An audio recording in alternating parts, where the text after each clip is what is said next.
Security ജീവനക്കാരനെ വെട്ടിക്കൊലപ്പെടുത്തിയ സംഭവത്തിൽ പ്രതി ഇപ്പോഴും കാണാമറയത്ത്. സംഭവത്തിൽ പോലീസ് അന്വേഷണം നടക്കുന്നുവെങ്കിലും കുറ്റവാളിയിലേക്ക് എത്തിച്ചേരാൻ പോലീസിന് ഇനിയും കഴിഞ്ഞിട്ടില്ല. സംഭവത്തിൽ തുമ്പുണ്ടാക്കാൻ പോലീസ് കുറ്റവാളിയെ സംബന്ധിച്ച് വിവരം നൽകുന്നവർക്ക് പാരിതോഷികം ഉൾപ്പെടെ പ്രഖ്യാപിച്ചിട്ടും സംഭവത്തിന് പിന്നിൽ പ്രവർത്തിച്ചവരായിരുന്ന കാര്യത്തിൽ ഇപ്പോഴും അവ്യക്തത തുടരുകയാണ്.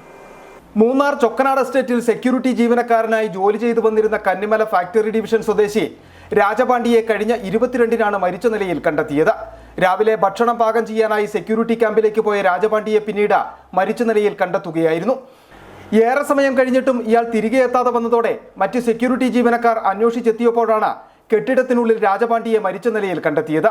പോലീസിന്റെ പ്രാഥമിക അന്വേഷണത്തിൽ രാജപാണ്ഡിയെ ക്രൂരമായി വെട്ടിക്കൊലപ്പെടുത്തിയതാണെന്ന് ബോധ്യപ്പെട്ടു. തലയിൽ 7 കഴുത്തിൽ 2 വെട്ടുകളേറ്റിട്ടുണ്ടെന്ന് പ്രാഥമിക പോസ്റ്റ്മോർട്ടം റിപ്പോർട്ടിൽ വ്യക്തമാക്കുന്നു.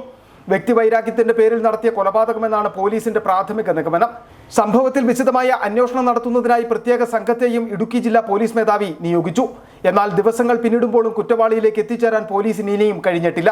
സംഭവത്തിൽ തുമ്പുണ്ടാക്കാൻ പോലീസ് കുറ്റവാളിയെ സംബന്ധിച്ച് വിവരം നൽകുന്നവർക്ക് പാരിതോഷികം ഉൾപ്പെടെ പ്രഖ്യാപിച്ചിട്ടും സംഭവത്തിന് പിന്നിൽ പ്രവർത്തിച്ചവരാരെന്ന കാര്യത്തിൽ ഇപ്പോഴും അവ്യക്തത തുടരുകയാണ്.